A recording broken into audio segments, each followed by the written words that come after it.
Muy bien, bienvenidos a todos. Veo bastantes rostros de hermanos que conozco mucho tiempo, algunas visitas también nuevas el día de hoy.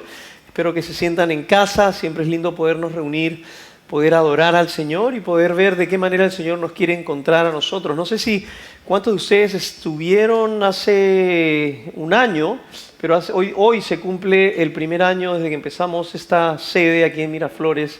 Y gracias a Dios por su fidelidad.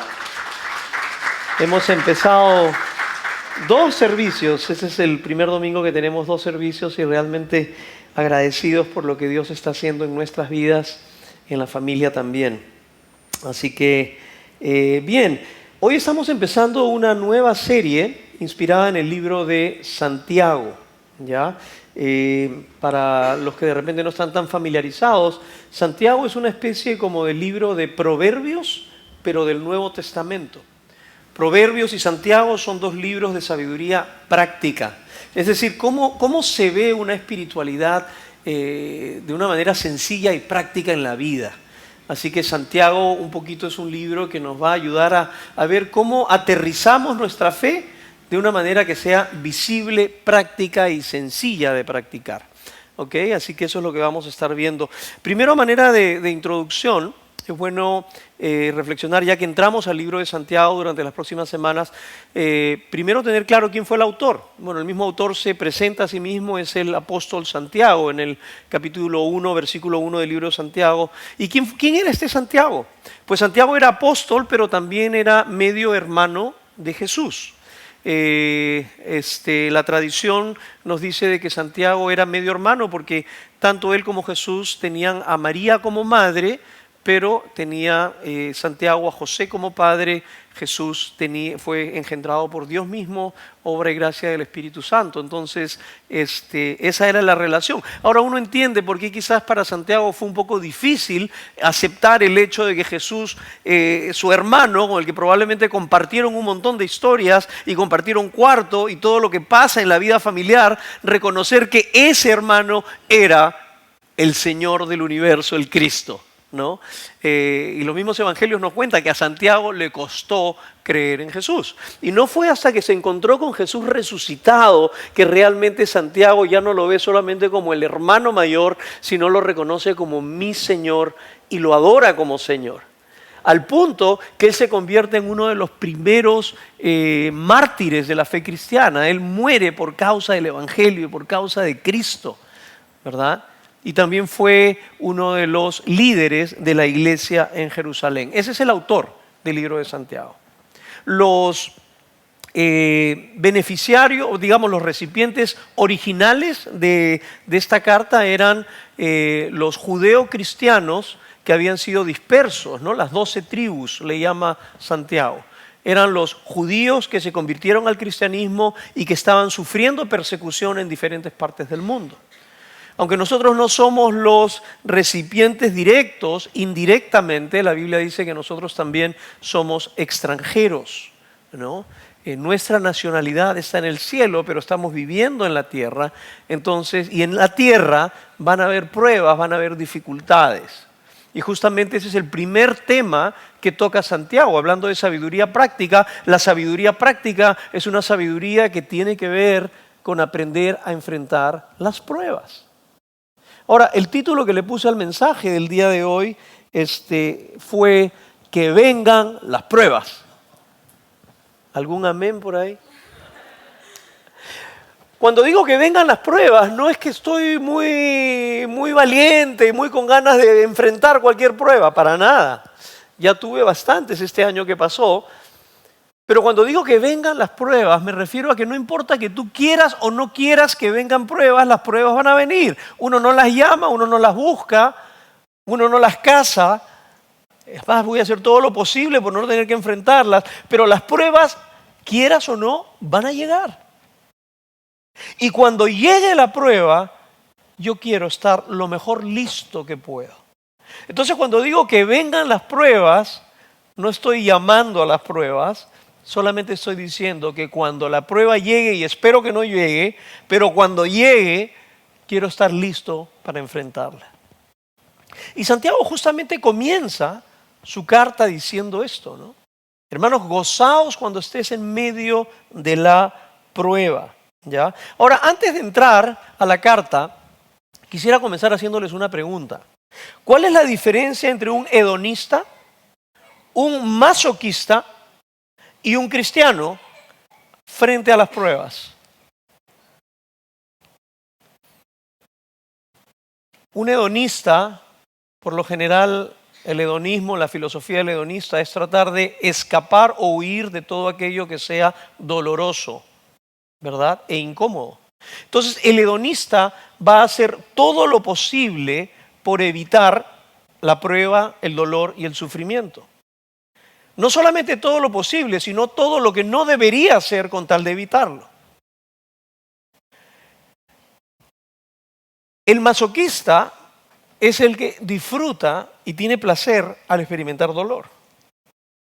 El cristiano, por otro lado, no digo que tenga un poquito de hedonista y un poquito de masoquista, pero fíjate, el cristiano, aunque al igual que el hedonista no desea sufrir, o sea, el cristiano no está persiguiendo el sufrimiento, no compromete sus convicciones con tal de evitarlo, a diferencia del hedonista. El hedonista va a hacer lo que pueda y lo que no pueda con tal de no tener que enfrentar una situación difícil.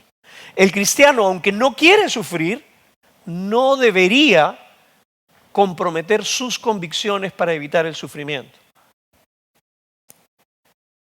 Y por otro lado, aunque tampoco disfruta del sufrimiento como el masoquista, es capaz de experimentar gozo, no por el sufrimiento, sino gozo por lo que el sufrimiento produce.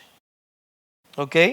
Así que para experimentar gozo en medio de las pruebas, cuando la prueba llegue y tú puedas tener gozo en medio de las pruebas, hay tres cosas que tienes que saber. En primer lugar, necesitamos tener una nueva perspectiva frente a las pruebas. En segundo lugar, necesitamos una sabiduría no humana, una sabiduría que viene de lo alto. Y en tercer lugar, necesitamos una fe sincera. Empecemos con el primer punto. Miren el versículo 2 al versículo 4 del capítulo 1 de Santiago. Dice, hermanos míos, tened por sumo gozo. Interesante en Santiago las palabras que usa, ¿no? Sumo gozo, no solamente un gozo chiquito. Sumo gozo, un super gozo, cuando os halléis en diversas pruebas. Ahora, si somos honestos, parecería que estas dos palabras no pueden ir juntas. O gozo o pruebas. Pero no puedes poner gozo y pruebas en la misma frase. Estas palabras no van juntas, humanamente hablando. Porque cuando hablamos de gozo, muchas veces estamos pensando en situaciones placenteras, ¿verdad?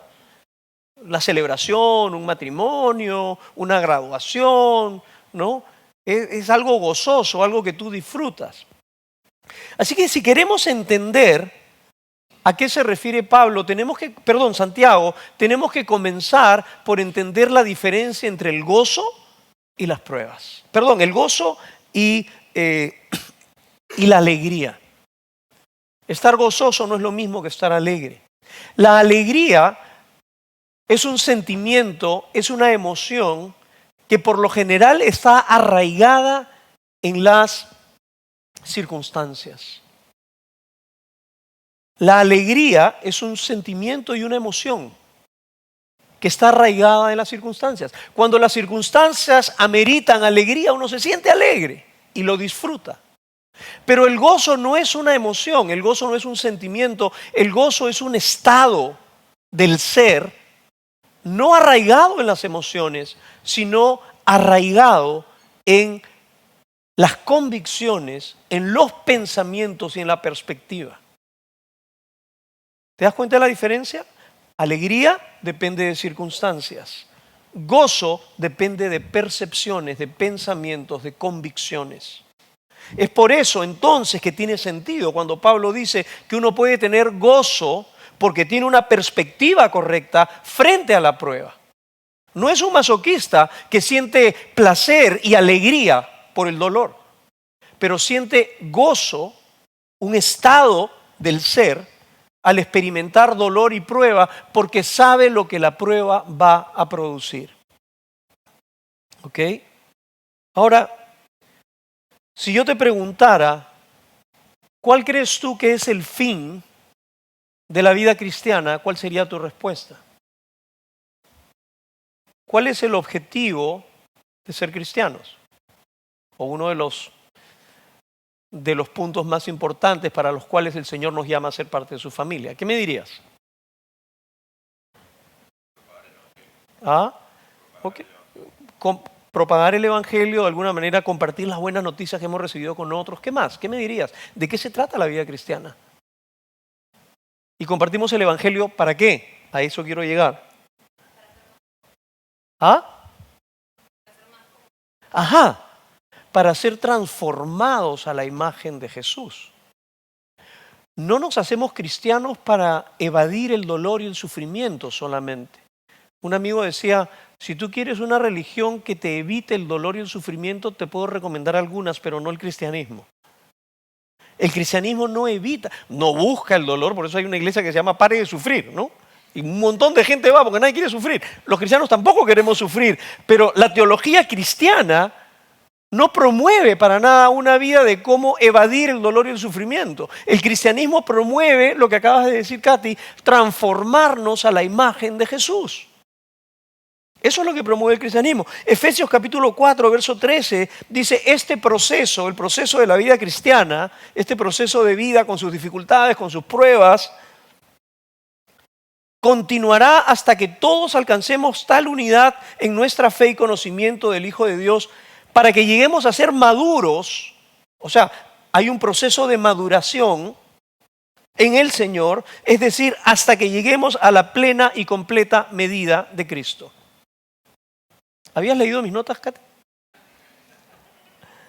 O sea, eso deberíamos tenerlo recontra grabado en el corazón.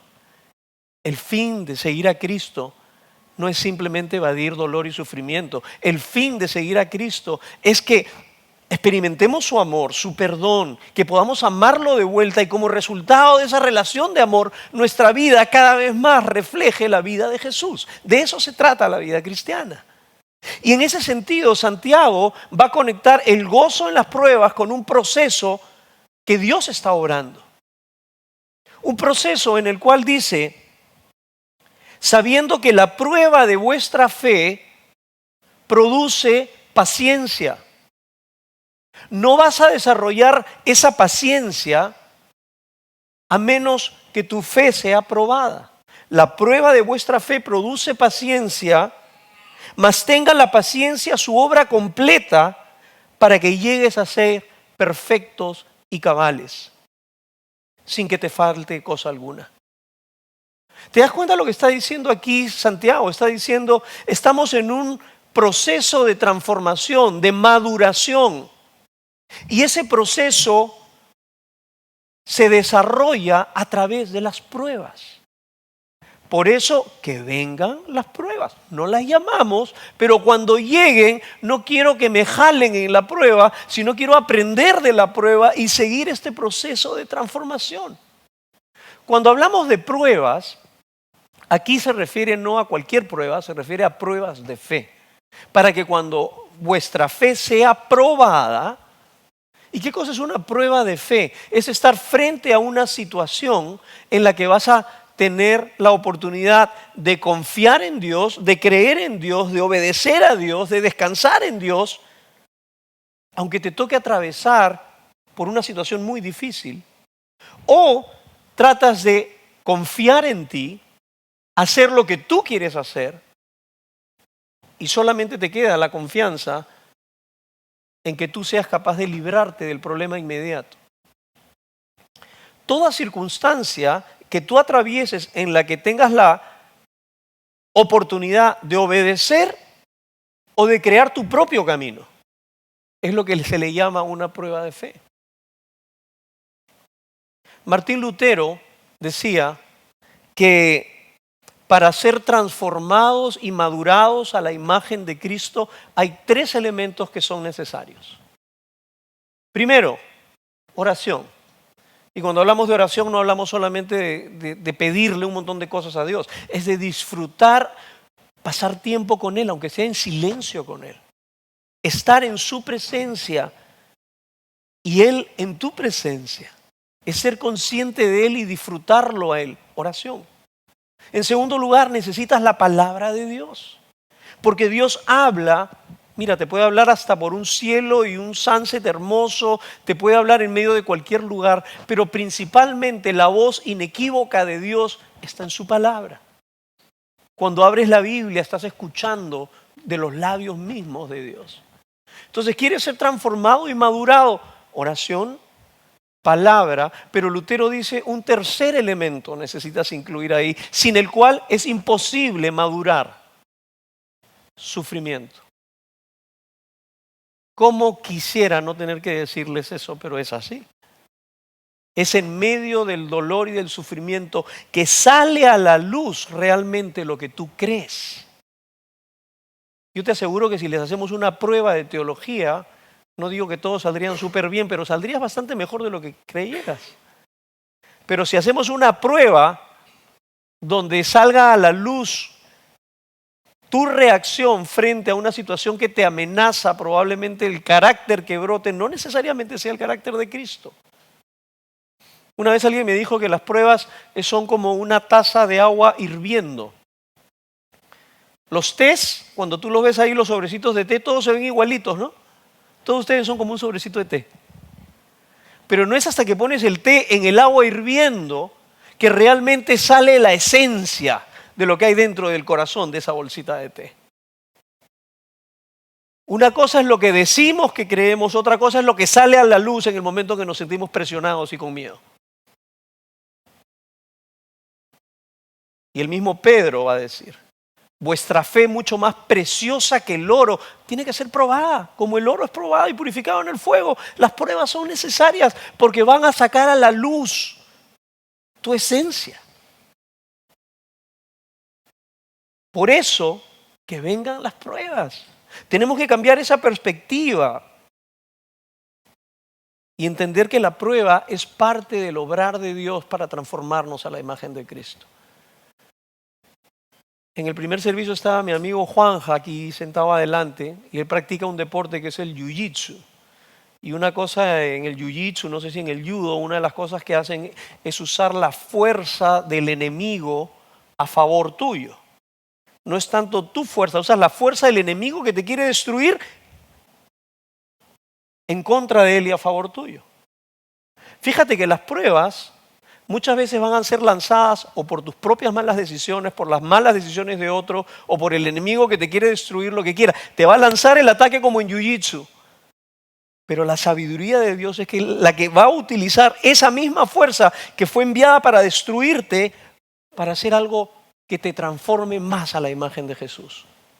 Nadie quiere pruebas, pero cuando llegue la prueba, Dios tiene la capacidad de usar esa prueba para hacer algo hermoso en ti. Tenemos que cambiar nuestra perspectiva. Mientras preparaba este mensaje, escuché una historia que vale la pena mencionar. Dice que había un pajarito, ¿ya? Con las disculpas de los que aman las aves. El pajarito quería darse la vuelta al mundo, volando.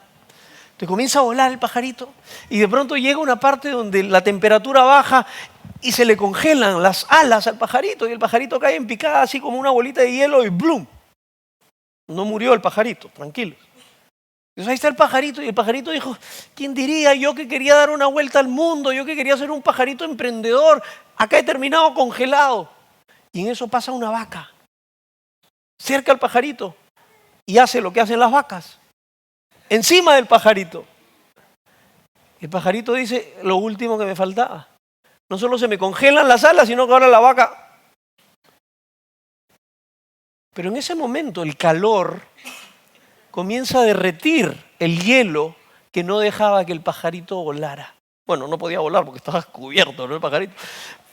Pero en ese momento como que, wow, se está derritiendo el hielo, pero no puedo salir porque estoy rodeado del regalo de la vaca.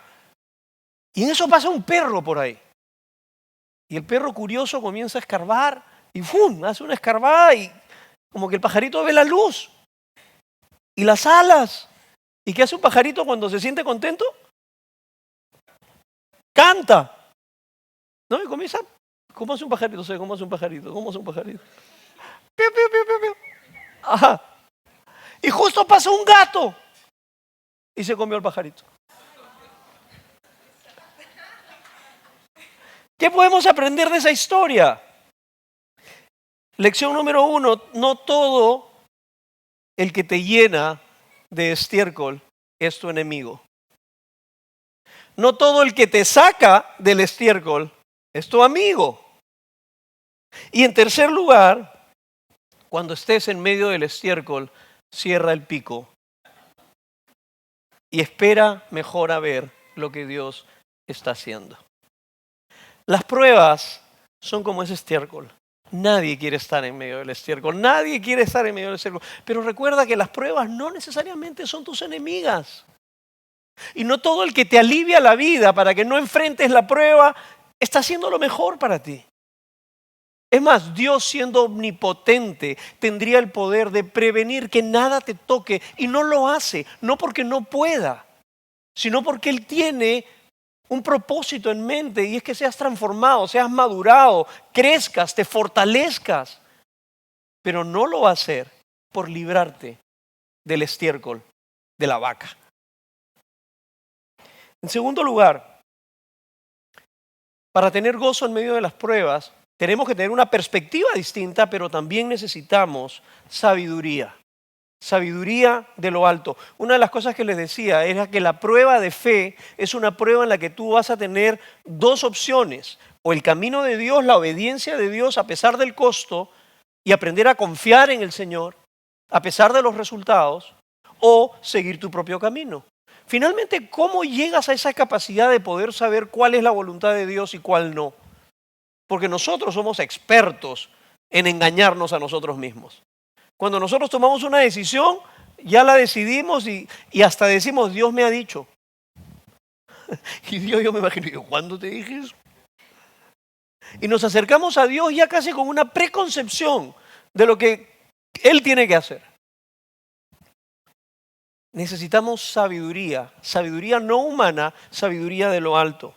Y mira lo que dice en el verso 5, mira la conexión que hace Santiago. Comienza hablando, ¿no? Oye, gócense cuando estén en medio de las pruebas. Verso 5, y si alguno de vosotros tiene falta de sabiduría, interesante cómo dice, ¿no? Y por si acaso, ¿no? Porque yo sé que ustedes son súper sabios, pero si a alguno le faltara un poquito de sabiduría, ¿a quién no le falta sabiduría? Medio sarcástico lo que dice Santiago acá.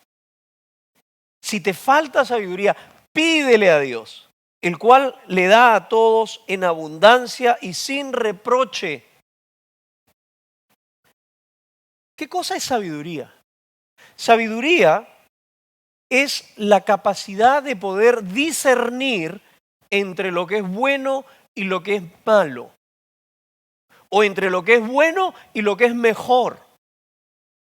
Escoger lo que es mejor a lo largo del tiempo. Eso es sabiduría. Es discernir entre lo bueno y lo malo conforme a los principios de Dios, no a los tuyos, ni a los humanos, ni los de tu cultura. Es discernir conforme a los valores de Dios, qué es bueno, qué es malo, escoger lo que es bueno a lo largo del tiempo, una y otra vez. Eso es sabiduría. Y esa sabiduría es algo que no se puede lograr por uno mismo. La experiencia ayuda. Y el que ha sido golpeado varias veces sabe que por ahí no es. Pero el Señor es el dador de la sabiduría. Y por eso Santiago dice claramente, cuando estés en medio de la prueba, quieres tener gozo en medio de la prueba, vas a necesitar sabiduría. Una y otra vez sabiduría. Y no tu sabiduría, necesitas una sabiduría que te va a ser dada de lo alto. Y solo tienes que hacer algo, ejercitar la fe, porque dice, solo tienes que pedirla. Pídeme. Yo no voy a jugar a hacerme el difícil de encontrar. El Señor dice, te voy a dar la sabiduría y te la voy a dar en abundancia. Te voy a decir qué es lo mejor. Voy a guiarte en todo ese proceso, te voy a acompañar en el proceso. Yo voy a estar ahí, pero tienes que creer suficientemente como para parar y pedir. Y yo te lo voy a dar. Yo te lo quiero dar. Yo quiero mostrarte que quiero hacer cosas hermosas en tu vida en medio de la prueba. Si tan solo me dejas. Ahora, ¿cómo es que el Señor da esta sabiduría? Pues bueno, en primer lugar lo tenemos claro por medio de su palabra. Hay sabiduría de Dios que ya ha sido revelada, que está ahí en la palabra. Muchas veces en conversaciones uno a uno, ¿no? La gente me dice, ¿y cómo haces para saber cuál es la voluntad de Dios? Yo le digo, bueno, a ver, hagamos un ejemplo, pregúntame. Por ejemplo, me dicen, bueno, no sé, pues si es que yo quiero ayudar a la gente, me dice un chico una vez. Ah, qué bueno, le digo, eso es bueno, querer ayudar a la gente, sí. Lo que pasa es que yo trabajo en un trabajo donde todo el mundo coimea. Y yo quiero ganar mi dinero con justicia. Pero si quiero hacer las cosas con justicia, nunca voy a ganar ninguna licitación. Entonces, si le entro al tema de la corrupción, voy a poder ganar. Y si uso ese dinero ganado por la corrupción para ayudar a los pobres, ¿tú crees que el Señor estaría contento? Yo le digo, mira, para discernir la voluntad de Dios sobre ese tema, en verdad, no tienes que orar mucho. O sea, la Biblia dice, el que robaba no robe más. Proverbios habla de eh, de no utilizar mal dinero para lubricar y conseguir cosas indebidas, ¿no? Pero hay cosas que sí son complicadas, que no son tan fáciles. ¿Qué carrera debo estudiar? ¿Este chico, esta chica será o no será? ¿Me mudo? ¿Me voy a otro país? ¿Me vengo al Perú? Acá hay varios que me vengo al Perú. Espero que hayan tenido discernimiento antes de venir, ¿no? Hay cosas que son más complicadas. Entonces, ¿cómo discernir la voluntad de Dios en medio de estas áreas que no son ni blanco y negro, son medias grises? ¿No? ¿Cuánto tiempo me quedo? ¿A qué colegio voy? ¿A qué universidad voy? ¿Con quién me caso? Tantas cosas. Y en esos casos siempre decimos, ¿sabes? Para discernir la voluntad de Dios, en primer lugar, necesitas tratar de caminar cerca de Dios. Tener la voluntad de recibir esa sabiduría de parte de Dios. En segundo lugar, necesitas una comunidad de personas y dentro de la comunidad personas maduras que te ayuden a tomar decisiones importantes. Una de las marcas de un cristiano maduro es alguien que no toma decisiones importantes en la vida sin primero haber consultado y escuchado el consejo de personas sabias. Necesitamos, la Biblia dice, en la multitud de consejo hay sabiduría. ¿Cómo podemos esperar tomar una decisión sabia si no estamos dispuestos a preguntar a personas que consideramos maduras que nos ayuden a tomar decisiones importantes sobre nuestra vida? ¿Cuánta gente, joven y no tan joven, se meten en hoyos cada vez más hondos y siguen tomando sus propias decisiones sin buscar consejo de nadie? Necesitamos tener sabiduría de lo alto. Ahora, hay un requerimiento más. Y mira lo que dice el versículo 6. Empieza con una palabra que cuando la encuentras en la Biblia siempre tienes que parar un ratito. Mira lo que dice el verso 6. Pero, o sea, dice, el que no tiene sabiduría, pídasela a Dios, Él te dará con abundancia la sabiduría para que puedas tener gozo en medio de las pruebas, para que veas cómo las pruebas pueden jugar a tu favor, pero pide, ¿qué dice? ¿Con qué? Con fe, no dudando nada. Porque el que duda es semejante a la onda del mar, que es arrastrada por el viento y echada de una parte a otra. No pienses, pues, que quien tal haga recibirá cosa alguna del Señor. El hombre de doble ánimo, esta parte es clave para entender lo que significa estos versículos, el hombre de doble ánimo es inconstante en todos sus caminos. Entonces, ¿qué está diciendo acá Santiago? Es posible experimentar gozo en medio de las pruebas. Cuando tienes una perspectiva diferente y entiendes que Dios está usando esas pruebas para desarrollar tu carácter, para hacerte cada vez más como Jesús. Pero vas a necesitar sabiduría, una sabiduría que no viene de ti, viene de lo alto. Una cosa más, vas a necesitar acercarte a Dios con una fe sincera. ¿Qué significa acercarte a Dios con una fe sincera? Significa que hay veces que nos acercamos a Dios no con una fe sincera. Nos acercamos a Dios ya con una agenda, ¿no? Hay personas que, por ejemplo,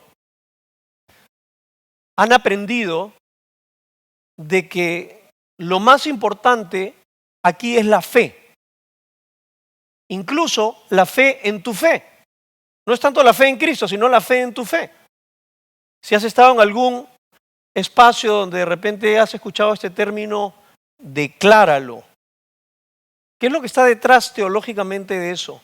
Es que si tan solo tú crees en el poder de tus palabras, va a suceder. Que tu fe no tanto está en Jesús, debe estar tu fe en que tú tienes fe. Eso es fe en tu fe. La Biblia no habla de fe en tu fe, habla de fe en Jesús, no en tu fe. Así que pedir con fe no significa que tú eres, no, yo estoy convencido que el Señor va a hacer lo que lo he pedido porque lo he declarado y va a hacerlo. El Señor no es tu empleado, no es tu títere. No se trata de la capacidad de tu fe la que va a mover necesariamente la mano de Dios a hacer lo que tú quieres que haga. El Señor es soberano. Él va a hacer lo que Él considera que Él debe hacer, te guste o no te guste. Él te ama. Él quiere lo mejor para ti, pero ya sabes que a veces pasar por las pruebas es parte de lo que es mejor para ti. Por eso Dios, como un buen padre, no siempre su amor se va a expresar por remover las circunstancias difíciles de tu vida. Algunas veces sí, y gracias Señor por eso. Algunas veces no, y no te ama menos por eso. Una fe que no duda no es una fe que no cuestiona. No es una fe que lo entiende todo. No. Una fe que duda es una fe que muchas veces puede tener cuestionamientos. Señor, no lo entiendo. No puedo entender cómo esto puede ser parte de tu voluntad. No puedo entender cómo en medio de esta circunstancia tú vas a glorificarte en medio de esto. Esto parece que es pérdida para todos. Cuando habla la Biblia acerca de pedir con fe sin dudar, el verso 8 es clave en entender cuando dice el hombre de doble ánimo es inconstante.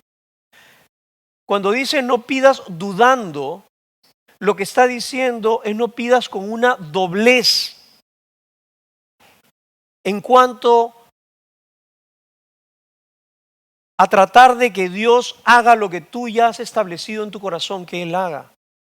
No te acercas con un plan A y si el plan A yo ya tengo mi plan B por si acaso. Y muchas veces nos acercamos a Dios así.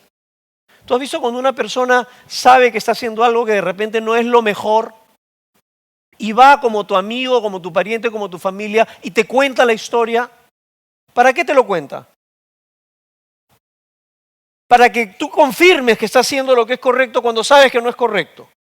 Y te convence y te da todos los argumentos para que tú le digas, bien hecho, esa persona no merecía que tú le dieras eso. Quieres confirmación, ¿no? Y si sabe que tú no vas a confirmar ni avalar lo que tú quieres, no te lo cuenta. Entonces no quiere consejo, quiere solamente alguien que haga lo que tú ya has determinado hacer. La persona de doble ánimo es la que se acerca a Dios ya con una agenda. Esto es lo que tienes que hacer. No está dispuesto a soltar y a decir, la Biblia dice, hey, pídele al Señor. Comparte los anhelos de tu corazón. Por supuesto que sí, Señor, este es mi anhelo, este es mi deseo. Yo quisiera, Señor, verte obrar de esta manera, que tú sanes esta enfermedad, que tú recuperes esta relación. Señor, que tú reconcilies mi relación con mis hijos. Eso es lo que yo anhelo, Señor. Que quites de mí este cáncer, que saques esta enfermedad. La Biblia dice, pide. Da a conocer cuál es el anhelo de tu corazón, pero por encima de eso, dile Señor, pero no se haga mi voluntad, sino la tuya. Ayúdame a pedirte, esto es lo que yo anhelo, pero con las manos abiertas, diciendo que Señor, si tal vez lo que tú tienes es distinto, lo acepto y por más que me cueste, lo abrazo. Eso es no acercarte a Dios con una doblemente. Una mente dividida entre dos afectos, entre la voluntad de Dios y mi propia voluntad. Ojo, no estoy diciendo que no somos humanos, tenemos voluntad y tenemos anhelos. Dile al Señor tu voluntad, pero por encima de eso, díselo con una mano abierta, como diciendo, Señor, pero si esto no es lo que tú tienes, ayúdame a aceptar y abrazar lo que tú tienes para mí. El mismo Jesús lo hizo. ¿Recuerdan cuando estaba en el jardín de Getsemaní? ¿Qué cosa le dice el Señor en esa oración? ¿Ah? Si es posible, pasa de mí esta copa. Si es posible, pasa de mí esta prueba que tanto temor me trae. Si es posible, no permitas que eso que tanto temo suceda en mi vida. Eso es lo que está diciendo. Pero después termina diciendo, pero no se haga mi voluntad, sino la tuya. Eso es acercarte al Señor seguramente dividida. Es ser honesto, pero al mismo tiempo estar dispuesto a abrazar y aceptar lo que el Señor bueno, justo y soberano tenga para ti. Porque donde sea que Él te ponga, el Señor te va a acompañar. Donde sea que Él te ponga, Él te va a fortalecer, Él te va a rescatar. Porque eso es lo que Él hace una y otra vez. Ahora, yo quisiera que terminemos este tiempo juntos. De nuevo, así recapitulando un poco, ¿cómo tener gozo en medio de las pruebas? Las pruebas van a llegar. Que el Señor quiera que no lleguen. Todos anhelamos de alguna manera vivir una vida tranquila, pero tarde o temprano las pruebas van a llegar. Y cuando lleguen, acuérdate una cosa, no hay nada más triste que pasar por un momento difícil solo. Somos una comunidad y por eso la iglesia es el plan de Dios, de tener una comunidad. Lindo aquí cuando uno ve, cuando alguien pasa algo en el chat de oración, la gente está orando, preguntando, oye, ¿cómo fue con el tema? ¿Cómo fue con tal situación? ¿Qué necesidad tienes? Acompañarte. La iglesia es un regalo de Dios. Lo único peor que sufrir es sufrir solo, desconectado. La prueba va a llegar, pero recuerda, puedes gozarte porque el gozo no parte de las circunstancias, el gozo parte de la convicción de lo que sabes que es verdad. ¿Y sabes que es verdad? Que Dios quiere moldear a Jesús en ti. Y la prueba va a ayudar a eso. Y el mismo Señor que te permite pasar por esa prueba es el que te va a fortalecer, te va a acompañar y va a completar el trabajo que ha comenzado en ti. Hebreos capítulo 12, verso 2 dice, fijemos la mirada en Jesús. ¿A quién debemos mirar en medio de la prueba? Mira a Jesús. No mires tu prueba. No te mires a ti. Mira a Jesús. El iniciador y perfeccionador de nuestra fe. Él está perfeccionando algo en ti. Míralo a Él. Quien por el gozo que le esperaba soportó la cruz. De nuevo, ¿cómo uno puede poner gozo y sufrimiento en la misma frase? Por la misma razón que Jesús puso gozo y la cruz en el mismo lugar. Jesús no se gozó porque iba a ser humillado públicamente, flagelado, cargando los pecados de la humanidad. ¿Cómo vas a sentir gozo? Porque el gozo no es un sentimiento, es un estado del ser arraigado en un pensamiento, en una convicción. Y Él sabía lo bueno que iba a producir ese dolor. Y el gozo de Jesús no estaba en la cruz. El gozo del Señor estaba en que un día tú y yo pudiéramos ser reconciliados con Él.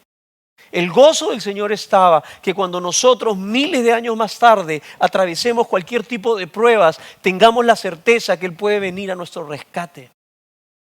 En eso estuvo el gozo del Señor, no en el sufrimiento. Menospreciando la vergüenza que ella significaba y ahora está sentado a la derecha del trono de Dios. Y quiero que te lleves esto en el corazón antes de irnos hoy. Puesto los ojos en Jesús. ¿Sabes? Una de las cosas que tratamos de promover aquí muchas veces es que no te lleves una carga sobre los hombros de tarea de lo que significa ser un buen cristiano. Eso es legalismo puro, ¿no? Más peso todavía, aparte del peso que ya llevamos, más peso. gózate, más peso. No, no, no, no, no. La vida cristiana, el evangelio son las buenas noticias de que el peso ya lo cargó Jesús. Lo que Jesús quiere hacer es quitarte ese peso. Y lo que tienes que hacer es mirar a Jesús. Pon los ojos en Él. Admira su belleza. Él vivió la vida perfecta que tú y yo no podemos vivir. Él vivió la vida sabia que tú y yo muchas veces no podemos. Mira a Jesús. Admírate de Jesús. Asómbrate de Jesús. Y vas a ver que cada vez más de Jesús vas a comenzar a ver en tu vida. Uno no cambia por intentarlo más duro. Uno no cambia por ser más disciplinado necesariamente, aunque necesitas disciplina. Necesitas intentarlo. Pero el cambio de corazón no se da por el esfuerzo humano. El cambio de corazón se da solamente por mirar y admirar la belleza de Jesús. Cuando la Biblia dice el principio de la sabiduría es el temor de Dios, la palabra temor se traduce asombro. Es el asombrarte de su belleza y de su perfección. Mira, si tú te miras a ti mismo te vas a deprimir. Yo me miro a mí mismo y me deprimo muchas veces. No te mires a ti, mira a Jesús. Mira a Jesús. Y cuando estés como ese pajarito, mira a Jesús. Mira a Jesús. Y antes de quejarte, permite que el Señor te muestre las cosas hermosas que Él está haciendo en tu vida. Vamos a orar. Padre, te damos gracias por aquellas pruebas que no queremos, pero que van a llegar. Ayúdanos, Señor, a estar, como hemos cantado, anclados en ti. Que nada nos pueda mover, Señor. Gracias porque, Señor, tú hiciste posible la victoria. Gracias que tú viviste la vida perfecta que nosotros no podemos vivir. Que nuestra esperanza está en ti, Señor. Gracias porque estamos convencidos que la obra que tú empezaste la continuarás. Y que nuestra labor es poner los ojos en ti. Te damos las gracias en el nombre de Jesús. Amén.